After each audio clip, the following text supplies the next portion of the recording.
Welcome back to another reading and correcting. With me, Kindar, the Tiger Writes, and Ty, the Tiger Supervisor. These are where I read a chapter from one of my stories and correct it as I go. If you want to listen to these live, it's every Tuesday morning, 8 a.m. Eastern Time on Twitch and YouTube. And if you are looking to support me, that is on my Patreon. Today, we are doing chapter 18 of The Captain's Heart. He hadn't intended on going to engineering. He had no reason to explain his presence, and yet Gralgiran stood in the archway, looking over the working technicians. More than even... working technicians. So that would be...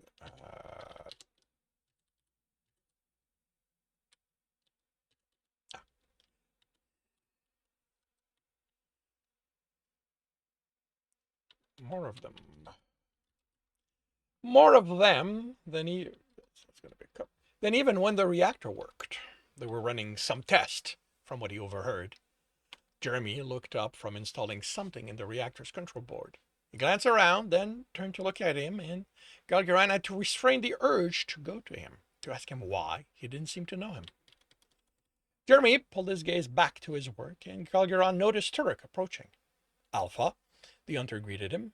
The engineer is still working on understanding the engineer's work. He paused, ear canting back. The Earther engineer is... I understood, he said, smiling. He motioned to the others. How is this progressing? Turek looked around and seemed uncertain.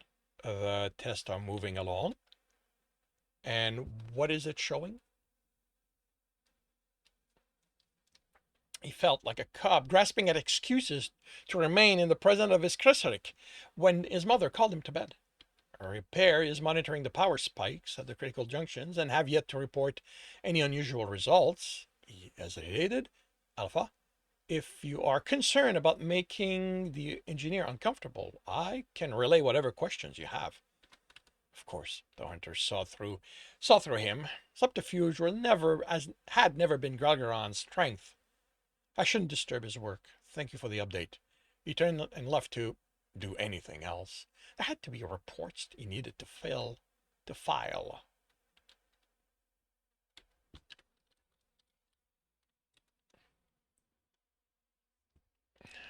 It seems so easy in the ballads, Gralgiran complained to Tom, running a claw through his friend's chest fur.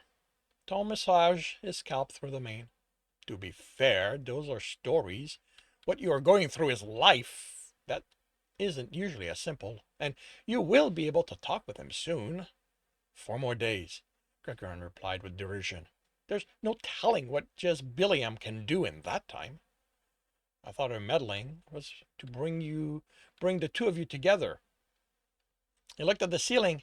Then what are you waiting for, mother of inspiration? For the hunt to be done and I must leave him behind? I don't think insulting her will make her want to help. Only the fools want her kind of help. Tom nuzzled into his mane. How about we sleep? Tomorrow will bring a new herd of possibilities to you. Gralgiran looked at his reflection in the groomer's shop window. Tom had been wrong about the herd, but there were things he needed to do that would keep him away from engineering. His mane had been due for a trim, and now it was short on the side as he liked, growing longer to the back until it blended into his mane blended in completely. He had also taken the time to indulge in a full body shampoo, and the scent the groomer had applied was unexpectedly spicy.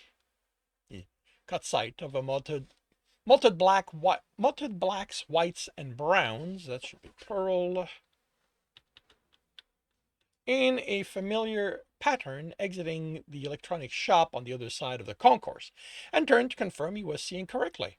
He hurried to cross it, calling Ambassador when he was in voice range. The male turned. Instead of his vest of office, he had on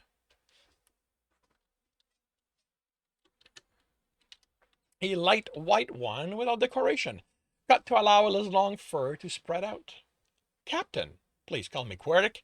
I am simply another civilian at the moment. He sniffed the air as Gralgiran came to a stop. Looking to woo someone? Excuse me?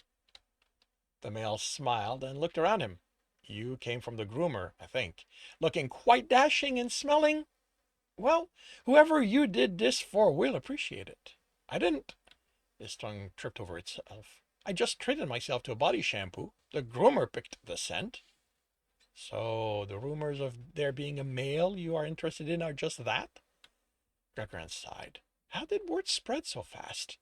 No, they are true, but this isn't for him. Although, if the groomer has heard those, he might have thought he was helping. Did you find what you were looking for? Craig looked at the shop. No, unfortunately, all they have are parts to repair tablets, bracelets, and other things like that. I'm not technically minded, so I need something already fully constructed. If you don't mind talking while we eat and tell me what you're looking for, I might be able to guide you to the correct place. He motioned to the eatery. Thank you, I will. He swiped his bracelet before Gralgiran could as they, just to indicate that there's a bit of passage of time. He swiped his bracelet before Gralgiran could as they entered. I could pay. I am the one who suggested it. Kurt chuckled. The commander insists all my needs be looked after without fee. I can well afford to treat us both. A large Ashtosh platter, he told the female once she sat down, with a actually we're missing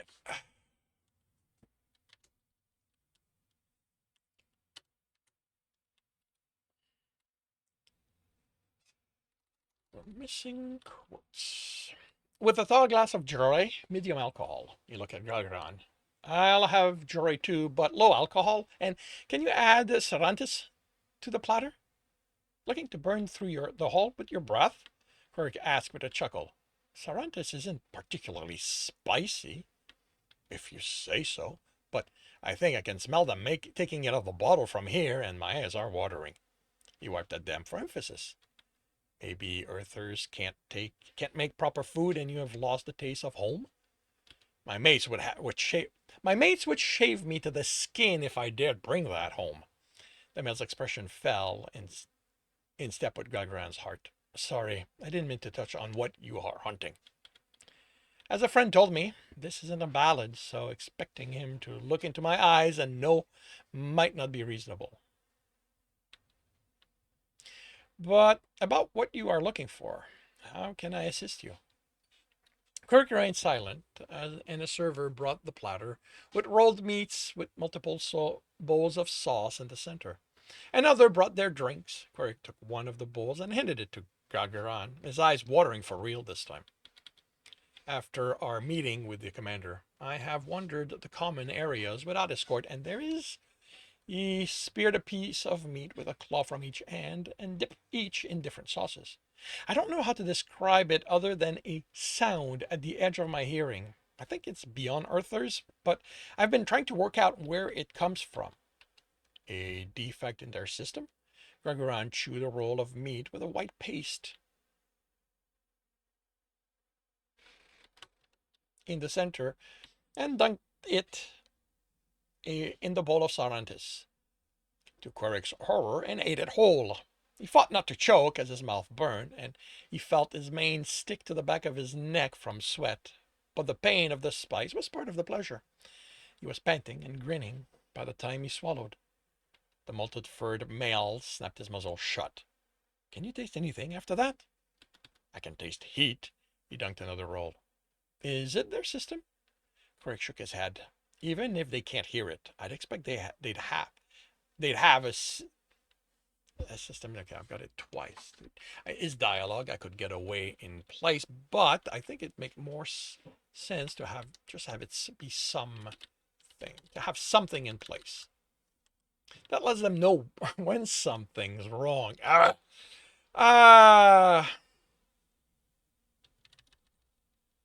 them know if if it's wrong. And it isn't there when I'm escorted. Do they restrict your movements? No, but the commander prefers that I be escorted. He's concerned some of the civilians might react to my presence. As I was reminded with the meeting, few of them know I am here. Or he's afraid you might wander in places you shouldn't. There is some of that, but his concern for my safety is genuine, as is his desire to keep the civilians from knowing about me. He waved Gralgiran's concern aside. It isn't uncommon among species who have only recently discovered they aren't alone in the universe to have trouble adjusting to the other inhabitants.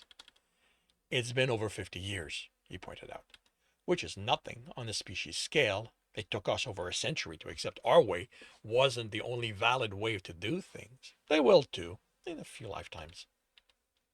So you need a scanner to pick up sounds above our range and trace it? His companion nodded, chewing another piece of sauce-covered meat. I don't think you'll find that in one of the shops. Repair might have something that could work, but the best chances for you to get exactly what you need is to explain it to the beta in charge of covert hunts. Um, so, as my co-scriptor pointed out, that sort of makes it sound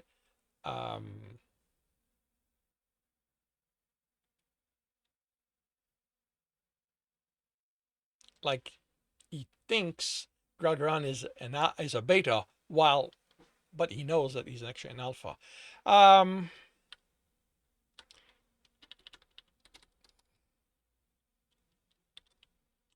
So I want to.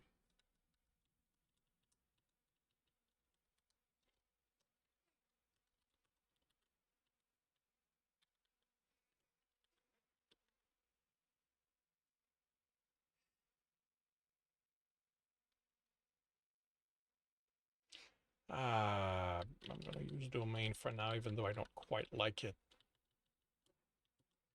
I can remove that. So wouldn't that be the alpha's domain? Gralgiran chuckled. I went through the ranks on the front line, on the front lines. Zarfiel is who runs those on my ship. Once we're done eating, I'll introduce you.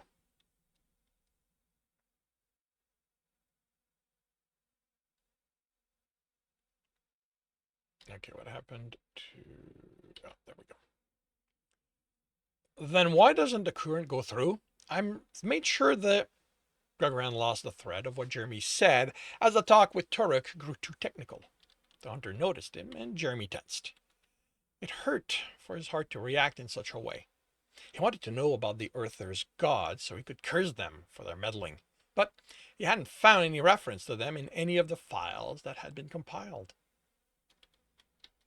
I don't need the on them. That had been compiled. Earthers might be like the Garans, for whom speaking of their gods with those outside their species was borderline sacrilege. Maybe Jeremy would no, maybe Jeremy will be willing to talk about them once they could speak. Captain, Turek asked, then motions for them to move away. He lowered his voice. Should you be here? He can't understand us, Gralgiran replied, irritated. But you make him uncomfortable. He looked away, as if saying it made it his fault. Gralgiran reined in his anger at unknown gods. I'm sorry. You don't deserve the tone. I just thought a few more days, and he would be able to talk. How is he doing? Turek looked at Jeremy, who was focused on his work, but still tense. He is making progress, but there isn't a point where, but he isn't at the point where, no, how is he doing? He seems comfortable with you. Does he have trouble with the others? Were his gods meddling with their hearts?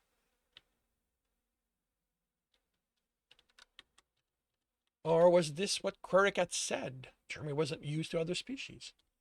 He's the engineer. The other technicians are letting him work undisturbed. Although, I don't think he'd mind. I get the feeling others aren't as sensitive about crossing rank. Can you see if one of them will interact with him? Turek looked around. I might have to bring in a hunter. No one here will speak to him unless he addresses it. them. Them first. He considered something. Cap, I'll... He sighed. I'm unsure how to address you regarding this situation.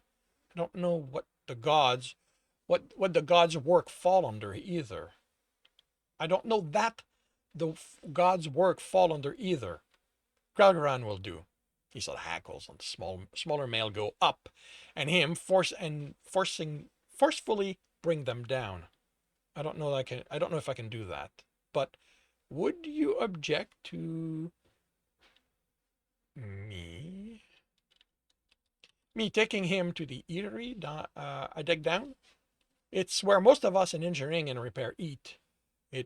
If you want to know how he'll react among more of us, that's a good place. And tomorrow our clocks will line up so that our eating period will match. You have my approval, but don't push him. This isn't about breaking him. No, Alpha, I wouldn't want to do that to him. To your heart, I mean. Good. Let me know how he reacts. The comm on his desk chimed, pulling him away from the not work he was doing, trying not to think of the near disaster Turek.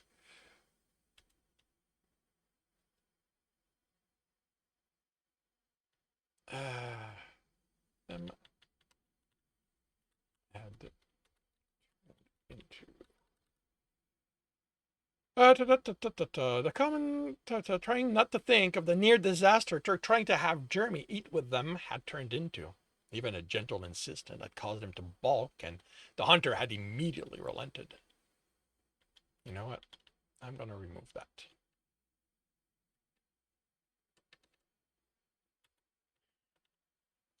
Ambassador? He greeted the image on the screen, or is it Queric at the moment? He could do with some socialization. Socializing. Socialize. Really?